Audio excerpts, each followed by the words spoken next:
साथियों, अरब इसराइल झगड़ा हमारे दौर की सबसे बड़ी पॉलिटिकल फॉल्ट लाइन है। ये वो फॉल्ट लाइन है जो किसी भी वक्त एक आलमी जंग में बदल सकती है। ये झगड़ा फर्स्ट वर्ल्ड वॉर के बाद उस वक्त शुरू हुआ जब सल्तनत उस्मानिया ऑटोमन अंपायर खत्म हुई और इसकी सरजमीन कई हिस्सों में बांट दी गई। लेकिन सवाल यह है कि वो जमीन जो इसराइल को यूएनओ ने दी थी वो तो 55% थी, 55% थी। इसराइल 75%, 75% फलस्तीन पर कैसे काबिज हो गया? फिर आखिर 5 अरब ममालिक की फोर्सेस मिलकर भी इसराइल की नई बवेली रियासत को शिकस्त क्यों नहीं दे सकी? हालांकि उस वक्त अमेरिका और बरतानिया भी यहूदी फोर्सेस के साथ खुलेआम नहीं खड़े थे। नकबा और देर यासीन के अल्फाज जो आप अक्सर इसराइल फलस्तीन की बहस में सुनते हैं, ये क्या हैं? और बूढ़े अरबों के गले में लटकाई हुई पुरानी चाबियां आखिर क्या कहानी सुनाती हैं? मैं हूं फैसल उड़ाइच और देखो सुनो जानो की मिनी सीरीज अरब इसराइल वॉर्स की पहली किस्त में हम आपको यही सब दिखाएंगे।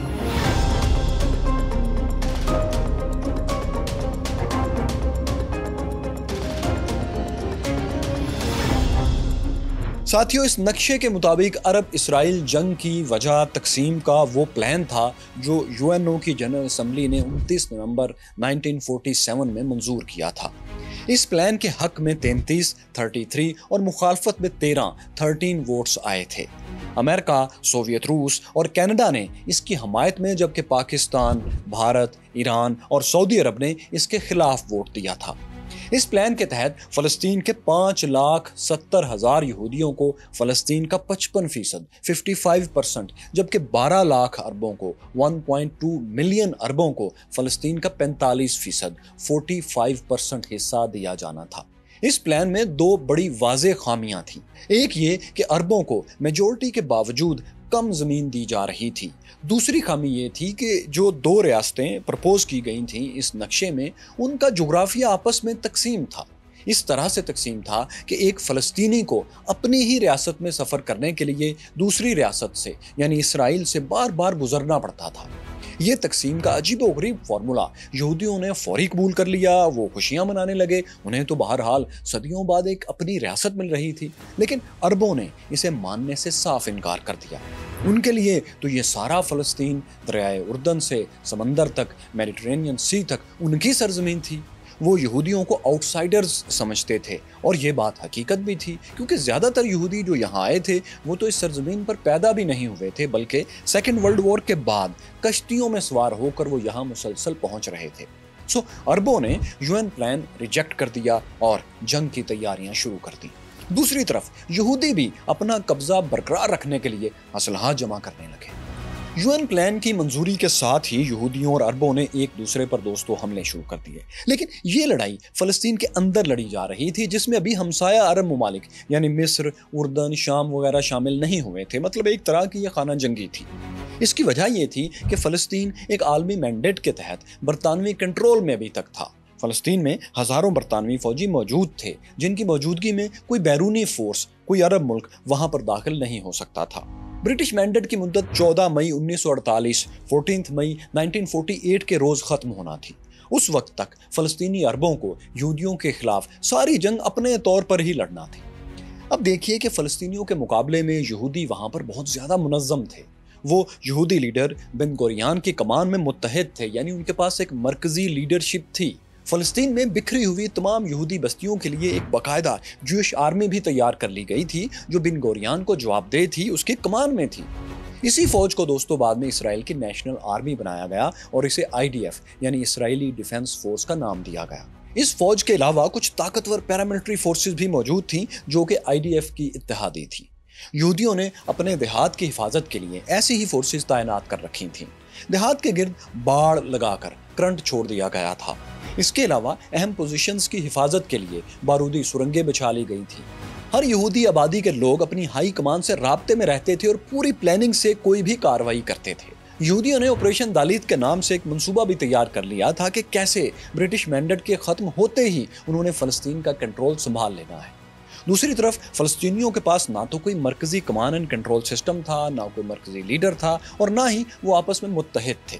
हर फ़लस्तीनी गाँव के पास ज़्यादा से ज़्यादा 100 जवानों की मिलिशिया थी। इस फोर्स के पास भी हथियारों के नाम पर डंडे, पत्थर या फिर इक्का दुक्का बंदूकें थीं। ये लोग सिर्फ अपना थोड़ा बहुत दिफा कर सकते थे। फिर यह भी था कि तकरीबन आधे अरब देहात के पास ये नाम नहाद मिलिशियाज भी नहीं थी। इन्होंने ये किया कि अपने बचाव के लिए यहूदियों से सुलह के मुआहदे कर लिए। एग्रीमेंट्स के मुताबिक अगर इनके गांव में बाहर से कोई अरब जंगजू आ जाता तो वो इसे निकाल बाहर करते और ताउन से इनकार कर देते। इन हालात में जल्द ही यहूदियों का पल्ला भारी होना था, सो वो होने लगा। फिर उन्होंने एक ऐसी कार्रवाई की दोस्तों जिसने अरब दुनिया पर खौफ और गुस्से की एक लहर तारी कर दी। ये वाकया था देर यासीन का कत्लेआम।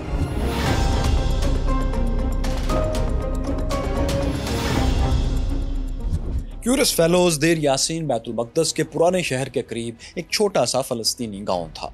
ये गांव एक पहाड़ी पर आबाद था। इसमें 150 के करीब घर थे, जिनमें तकरीबन 750 लोग रहते थे, 750 के करीब। गांव के लोग पुरअमन थे और उन्होंने अपनी करीबी यहूदी बस्ती गवाद शाल से अमन का मुआहदा कर रखा था। सो गांव वाले मुतमईन थे कि अब यहूदी उन पर तो हमला नहीं करेंगे।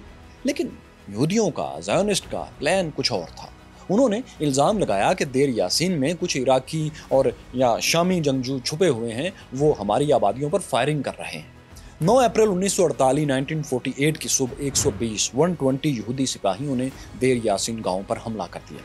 उनका तरीका यह था कि वो हर घर पर ग्रेनेड फेंकते थे, फिर उसके अंदर घुसकर अंधाधुंध फायरिंग कर देते थे। जब वहां मौजूद तमाम लोग मारे जाते थे तो घर को बारूद नस्ब करके उड़ा देते थे।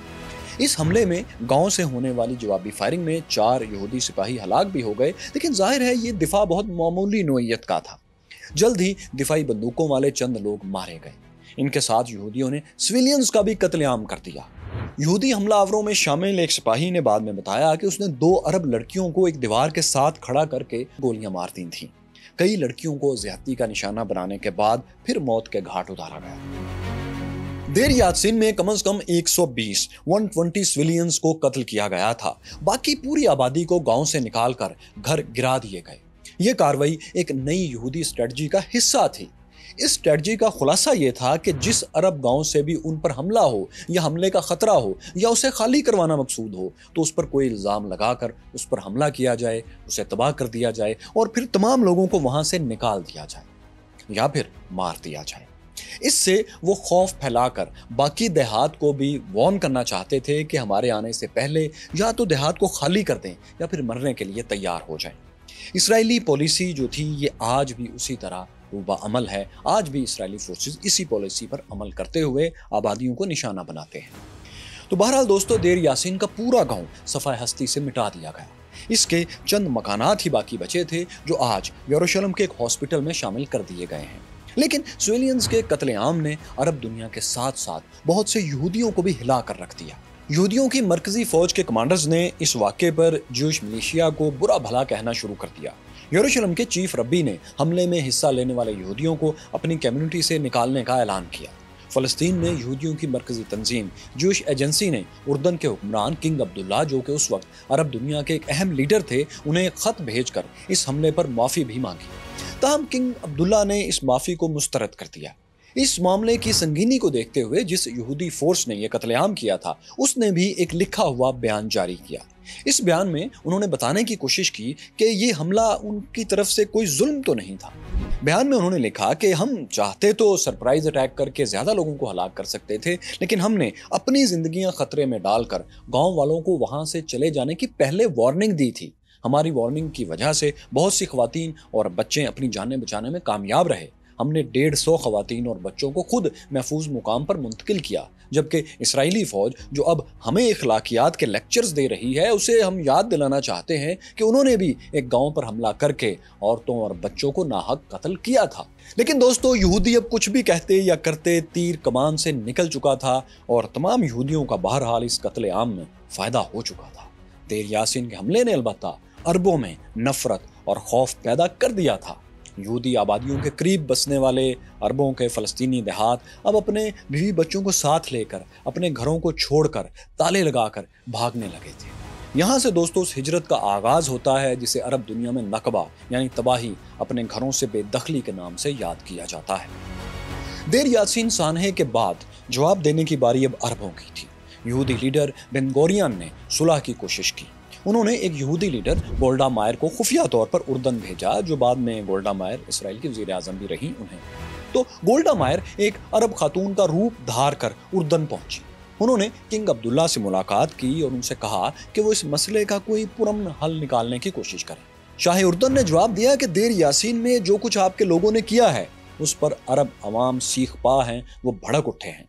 इससे पहले मैं तनहा फैसला कर सकता था, लेकिन अब इस मामले में मेरी रियासत समेत 5 रियासतें शामिल हो चुकी हैं। अब मैं तनहा कोई फैसला नहीं कर सकता। यूं दोस्तों, जंग रोकने की ये एक छोटी सी कोशिश नाकाम हो गई। ये 5 रियासतें जिनका जिक्र किंग अब्दुल्ला ने किया था, इनमें उर्दन के अलावा शाम, लिबनान, मिस्र और इराक शामिल थे। देर यासीन कत्लेआम के 1 माह बाद 14 मई को ब्रिटिश मैंडेट के आखिरी रोज ऊपर तले कई वाकयात साथियों एक साथ पेश आए।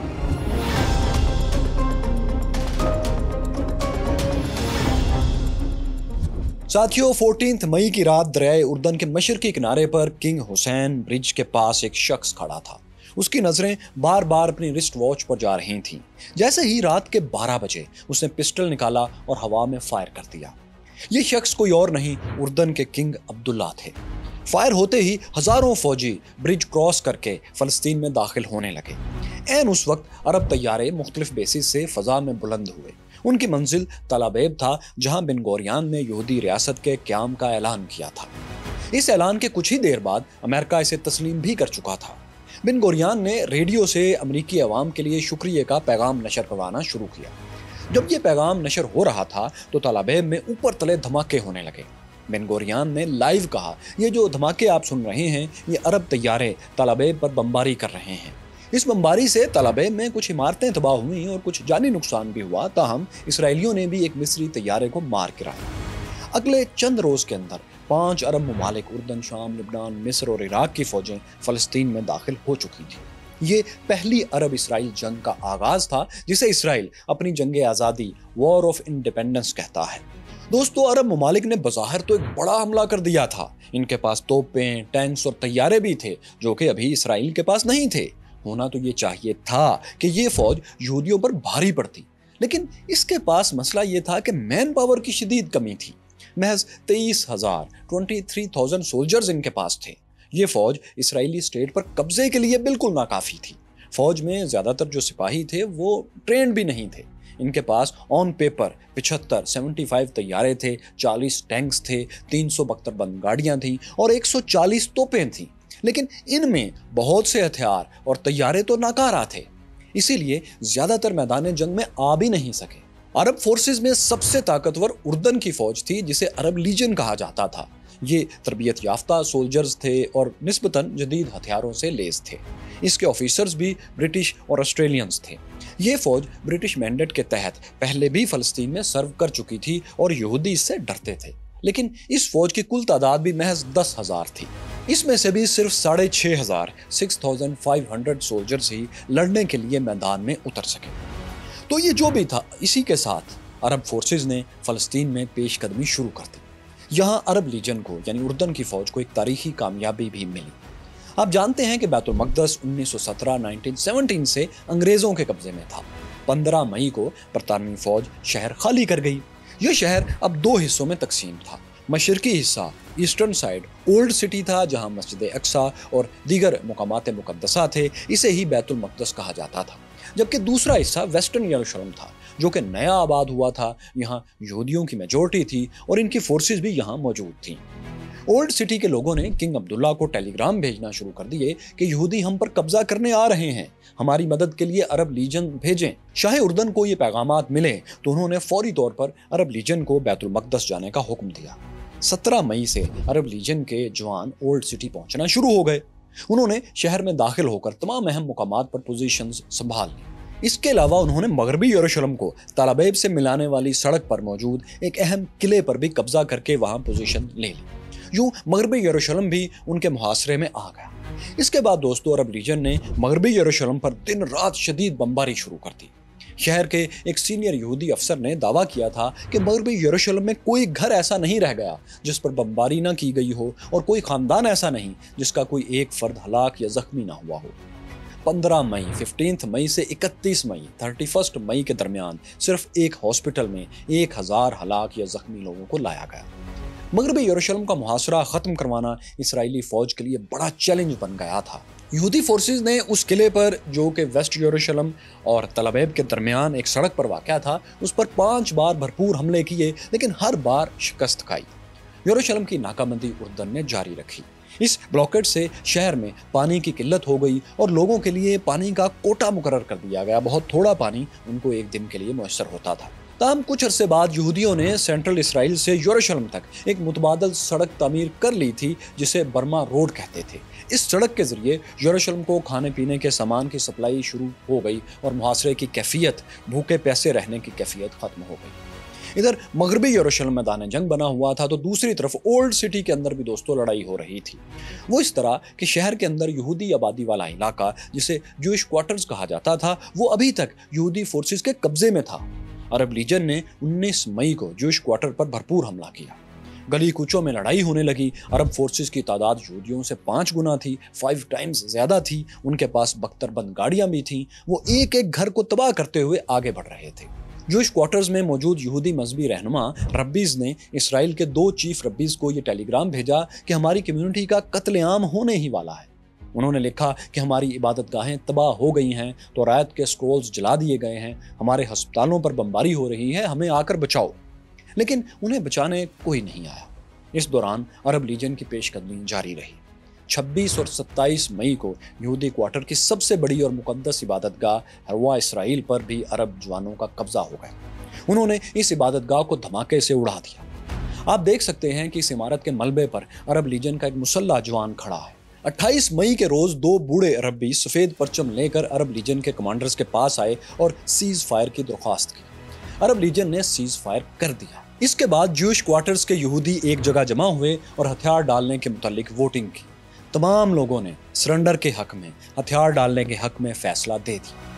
अरब लीजन के साथ सरेंडर की जो शराइत तय हुई, उनके तहत तमाम खवातीन, बच्चों, बूढ़ों और शदीद जख्मी लोगों को शहर से बाहिफाजत जाने की इजाज़त दे दी गई। ताहम मर्दों को कैदी बना लिया गया। जब सिविलियंस शहर से निकलने लगे तो एक अरब हजूम ने उन पर हमले की कोशिश की।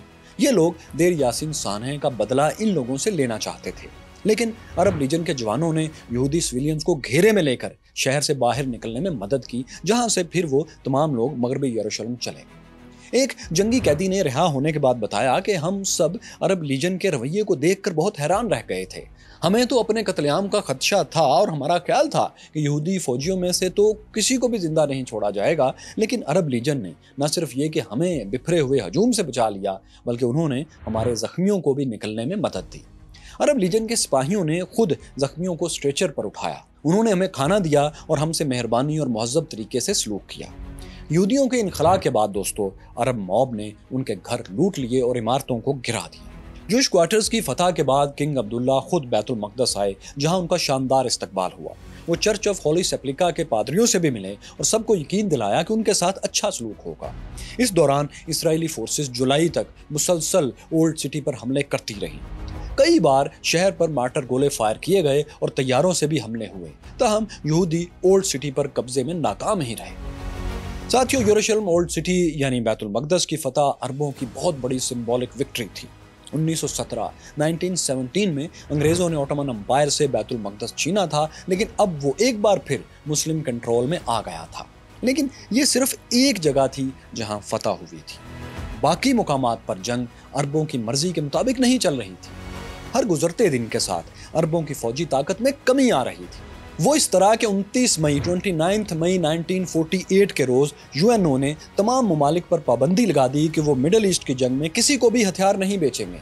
इस पाबंदी के नतीजे में अरब फौज हथियारों की सप्लाई से बिल्कुल महरूम हो गई। तोपों के लिए गोला बारूद खत्म होने लगा। तैयारों के लिए स्पेयर पार्ट्स ना मिलने की वजह से अरब एयर फोर्सेज अमली तौर पर ग्राउंड हो गई। इसका अंदाजा यूं लगाएं कि मिस्री एयरफोर्स के पास 52 लड़ाका तैयारे थे, लेकिन महज 10 से 15 तैयारे 10 to 15 प्लेन्स उड़ने के काबिल रह गए थे।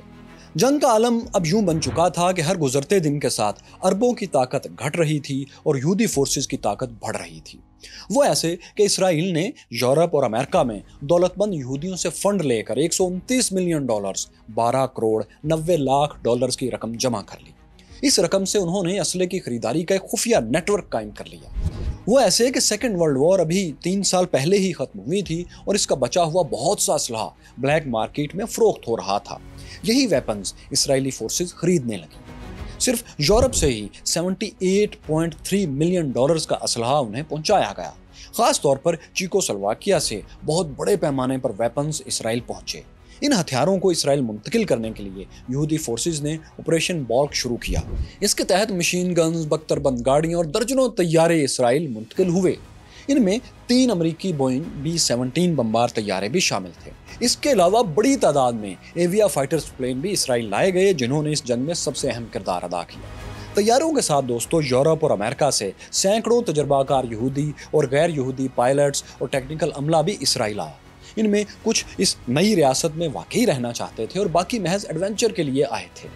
इन्हीं एक्सपर्ट्स की मदद से इसराइल ने अपनी एयर फोर्स खड़ी कर ली। इस नई फोर्स ने अरब तैयारों का खूब मुकाबला किया। 29 मई को इसराइली तैयारों ने अपने पहले हमले में एक मिस्री फौजी काफले को निशाना बनाया। काफले को नुकसान पहुंचा, लेकिन 2 इसराइली तैयारे भी तबाह हो गए। फिर 3 जून को एक इसराइली तैयारे ने 2 मिस्री बमबार तैयारे मार गिराए। ये उनकी एयरफोर्स की पहली विक्ट्री थी। इसराइली तैयारों ने दमिश्क और काहिरा पर भी बमबारी शुरू कर दी। उर्दन के दारुल हुकूमत ओमान पर भी बमबारी की गई। इस हमले में शाही महल और उसके करीब एक बरतानवी बेस को नुकसान पहुंचा। बरतानिया ने इसराइल को जवाबी हमले की धमकी दी, तो इसराइल ने इसके बाद ओमान पर हमला नहीं किया, लेकिन जंग के आखिर तक इसराइली एयरफोर्स अरबों के खिलाफ मुकम्मल बर्तरी हासिल कर चुकी थी। एक बात यहाँ दोस्तों जानना जरूरी है कि आलमी पाबंदियों के बावजूद फ्रांस खुफिया तौर पर इसराइली फोर्सेस की मुसलसल मदद कर रहा था। वो जहाज़ों में असलहा भर भर कर ज्यूश आर्मी को भेज रहा था। दरअसल फ्रांस निकारागुआ के नाम पर जहाज़ बुक करवाता था, लेकिन असल में ये सारा असलहा तल अबीब पहुंचता था। तो जो इसराइल को इतनी मदद मिल रही थी तैयारों और दीगर असलहे की सूरत में, वो फ्रांस से आ रही थी। फ्रांस से H-35 लाइट टैंक्स भी इसराइल फोर्सेस के लिए भेजे गए थे। मतलब फ्रांस में सेकेंड वर्ल्ड वॉर का जो बेशुमार असलहा मौजूद था, वो इसराइली फोर्सेस को धड़ाधड़ भेजा जा रहा था। इसके अलावा बरतानवी फौज के छोड़े हुए शर्मन टैंक्स और 3 बहरी जहाज भी इसराइल के कब्जे में किसी तरह आ गए। इसराइल भी खुफिया फैक्ट्रीज में, जो कि बरतानवी मैंडेट के वक्त खुफिया थी और बाद में ज़ाहिर ओपन हो गई, वहाँ पर मशीन गन्स, हैंड ग्रेनेड्स और बुलेट्स बड़ी तादाद में तैयार कर रहा था। तो अक्टूबर तक इन फैक्ट्रीज में 16,000 मशीन गन्स तैयार हो चुकी थी। इसराइल की एक ऐसी ही अहम खुफिया फैक्ट्री अयालोन इंस्टीट्यूट थी, जिसे आज म्यूजियम का दर्जा हासिल है। हथियारों के साथ साथ इसराइली फौज की तादाद भी साथियों मुसलसल अरबों से बढ़ती जा रही थी। जंग के दौरान इसराइली फोर्सेस की तादाद 1,20,000 तक जा पहुंची थी, क्योंकि बाहर से बैरूनी दुनिया से मुसलसल Israeli forces, Jews forces Israel में आ रही थी। जबकि 5 अरब ममालिक की फौज और फलस्तीनी मिलिशियाज को मिलाकर अरब फोर्सेस की कुल तादाद तकरीबन 70,000 तक मैक्सिमम पहुंची थी। फौजियों और हथियारों की कम तादाद की वजह से अरबों को अब हर महाज पर शिकस्त का सामना करना पड़ रहा था। लिबनानी, शामी और इराकी फोर्सेस ने तो इंतहाई मायूस कुन कारकर्दगी का मुजाहरा किया था। लिबनानी फौज ने इसराइल के कुछ सरहदी देहात पर कब्जा किया था, लेकिन वो फिर ने एक मलेशिया फोर्स अरब लिबरेशन आर्मी ALA के हवाले करके वापस चले गए थे। ALA इन देहात की हिफाजत तो अब क्या करती, इसराइली फोर्सेस ने ये देहात इनसे छीन लिए और लिबनान के अंदर 8 किलोमीटर तक एडवांस भी कर लिया। शामी फौज का हमला भी दोस्तों नाकाफी हथियारों और मैन फोर्स की कमी के बायस जल्द ही रुक गया था। इराकी फौज उर्दन के रास्ते फलस्तीन में दाखिल हुई थी, क्योंकि इराक का बॉर्डर फलस्तीन से या इसराइल से नहीं मिलता। ये फौज यानी इराकी फौज सिर्फ मगरबी किनारे में, वेस्ट बैंक में कुछ फलस्तीनी शहरों का दिफा करने के अलावा कुछ भी नहीं कर सकी। उर्दन की फौज मगरबी किनारे, वेस्ट बैंक और ओल्ड सिटी पर कब्जे के बाद रुक गई थी। मिस्री फौज ने सहराए सीना वाली साइड से हमला किया था। ये फौज तल अबीब से तकरीबन 42 किलोमीटर दूर अशदूद के इलाके तक पहुंच गई थी। ताहम इसराइली फोर्सेस ने इसे जल्द ही गजा की जानिब पीछे धकेल दिया। इसके बाद यहूदी अफवाज गजा को बाईपास करके मिस्र के इलाके के अंदर सहराए सीना में दाखिल हो गई और इसके मरकजी शहर अल अरीश की तरफ पेशकदमी शुरू कर दी। ताहम इस मौके पर एक हैरत अंगेज वाक़या हुआ। बरतानिया, जो कि मिस्र और उर्दन का इत्तेहादी था, उसने इसराइल पर दबाव डाला कि वो अपनी फौज सहराए सीना से वापस बुला ले। अंग्रेज़ों की धमकियों पर इसराइल ने एक बार फिर सहराए सीना से फौज निकाल ली, जैसे कि उसने उर्दन पर हमले करना बंद कर दिए थे। فضا اور زمین کے ساتھ بحری جنگ میں بھی اسرائیل جیت رہا تھا۔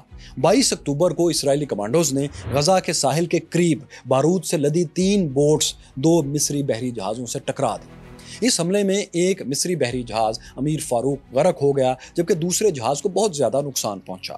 جون کے شروع میں جافا کے قریب بھی اسرائیلی ایئر فورس اور نیوی نے 3 مصری جہازوں کا حملہ ناکام بنا دیا۔ مارچ 1949 تک اسرائیل ہر محاذ پر جیت چکا تھا۔ یہودیوں کو UN پلان کے تحت 55% فلسطین ملا تھا اور جنگ کے نتیجے میں انہوں نے 75% علاقے پر قبضہ کر لیا تھا۔ غزہ کی پٹی پر مصر، جبکہ بیت المقدس یعنی ایسٹ یروشلم اور مغربی کنارے پر اردن کا قبضہ ہو چکا تھا۔ 500 عرب دیہات جو اسرائیل کے قبضے میں آئے تھے انہیں تباہ کر کے وہاں کے تمام عرب فلسطینی رہائشیوں کو نکال دیا گیا تھا۔ تقریباً 7.5 لاکھ فلسطینی اپنے گھروں سے یوں نکلے کہ انہوں نے گھر کو تالے لگا کر چابیاں جیب میں رکھ لیں اور ہمسایہ ملکوں میں ہجرت کر گئے۔ یہ چابیاں آج بھی ان کے پاس ہیں۔ اکثر بوڑھے یہ چابیاں ساری زندگی گلے میں لٹکا کر زندہ رہے کہ ایک دن اپنے گھروں کو لوٹیں گے۔